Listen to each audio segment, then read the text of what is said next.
Mula po dito sa distrito ng Metro Manila East, sa hanay po ng mga ministro at mga manggagawa, kasama po ng aming sambahayan at ang lahat ng mga may tungkulin ay nakikigalak at buong pusong bumabati unang-una po sa ating pinakamamahal na tagapamahalang pangkalahatan, ang kapatid na Eduardo V. Manalo, at sa ating pong pangalawang tagapamahalang pangkalahatan, ang kapatid na Angelo Eranio V. Manalo, ng happy 111th anniversary po, hindi lamang po sa kanila kundi sa lahat po ng mga kapatid po natin sa Iglesia ni Cristo sa buong mundo.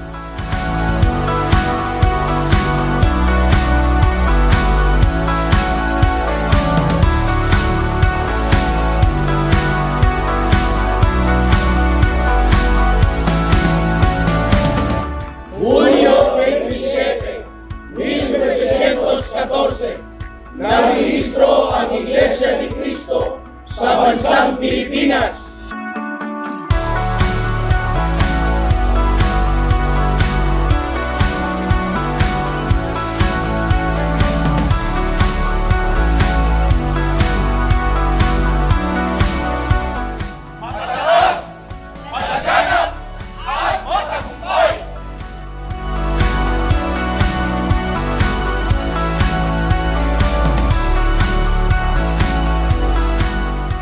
Bunga ng makapangyarihang gawa ng ating Panginoong Diyos at ng Kanyang pangako sa Kanyang sugo sa mga huling araw, ang Iglesia ni Cristo sa kabila po ng mga bumangon na mga pagsubok, mga suliranin, mga hadlang. Subalit dahil sa ang Iglesyang ito ay hawak ng Diyos at ang ating kasalukuyang pamamahala, ang Iglesia ni Cristo ay patuloy na nagtatagumpay, hindi lamang po sa bansang Pilipinas, kundi maging sa iba't ibang panig po ng daigdig.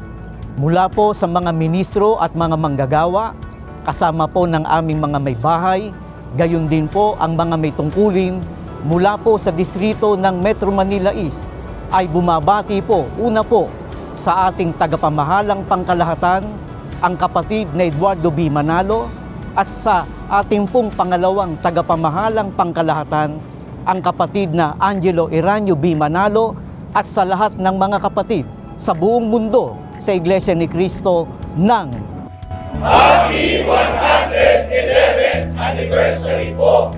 Purihin ang Panginoong Diyos at ang Panginoong Jesucristo